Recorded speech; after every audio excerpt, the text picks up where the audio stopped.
The process of communication is world building. When we think of a story, when we think of a world, we think of a fictional story, right? Like a book, a fiction, a novel. But actually, when we talk about anything, whether it be a non-fiction book or even just a conversation between me and you, right? We are constructing a world.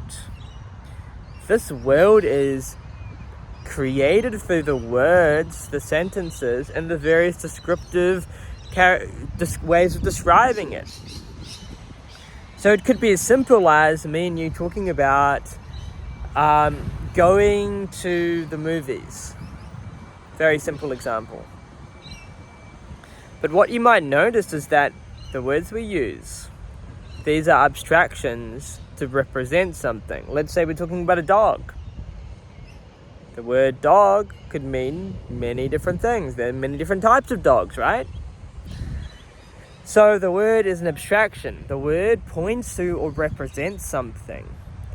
Now that's a really simple example. What happens when we're talking about more complicated abstract concepts? Every word we use in every context is like adding a new character to this box that we've constructed, this paradigm that now all the little items, the objects, the characters in this world, this story in a sense, we have positioned. And when you actually kind of like realize this blows your mind, because we don't realize that even the things that we think are very much true, very much scientific or rational, are still in a world.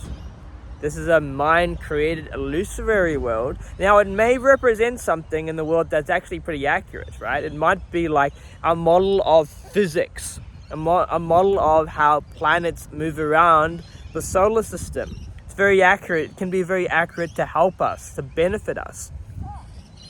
But it's still a world. And when you're having a conversation with somebody, often we don't realize the world that we get drawn into.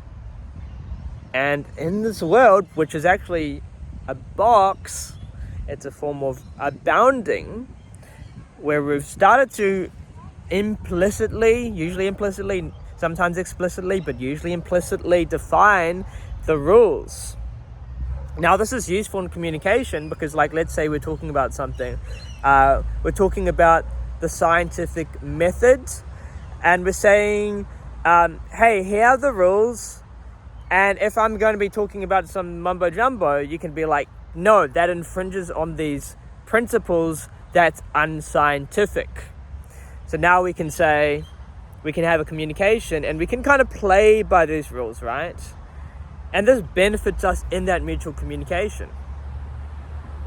But how often have we really thought about, okay, these are just rules that are created. These rules of rationality, for example, or a particular framework is just a paradigm that exists that we as humans have created, and now we're playing by that.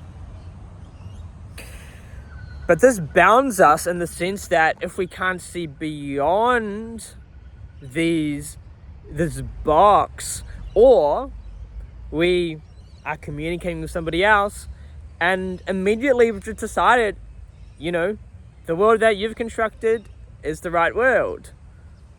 What happens? We lose that creativity of the mind, we lose that authenticity, and we lose that sense of, think about Galileo.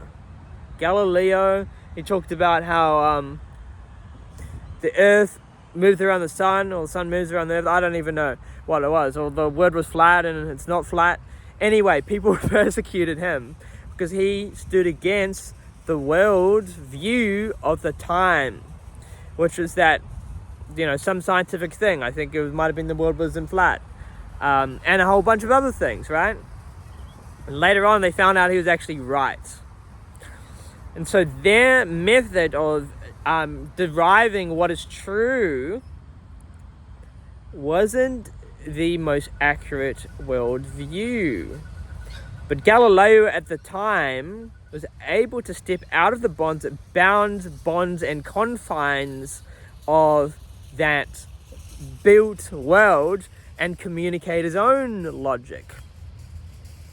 This means stepping out of the world. This means recognizing what are the characters, what are the little points of reference, what are the reference frame, what is this box comprised of? Oh, look at the birds, it's amazing. Wow. So everything is kind of constructing that world, this world we live in. So when we can see that, we can step out of it a little bit more. We can have a less concrete view of the world. We can start to see how it's the way we see things, or the way we perceive things, is constructed through the mind, through the mental plane, and we're putting on little reference points. It's not so black and white, actually. It's actually like things relate and reference and are caused by other things in this causal interconnected chain. This very moving interconnected chain with the points in the world are moving around. Very fascinating. Yeah, just a little realization or thought I had. I really wanted to share it today. Because when I started to picture this, I think it really I found it really interesting. And so just moving out of this conversation, because now I'm having a conversation with you, and actually we are in a world too that I've constructed, right?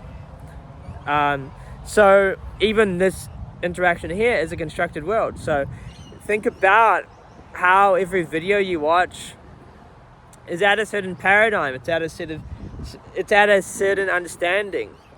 But if you can even just visualize this for a moment, this 3D, dimensional, or even 4D if you can visualize in 4 dimensions if you're really smart, world of different things going on.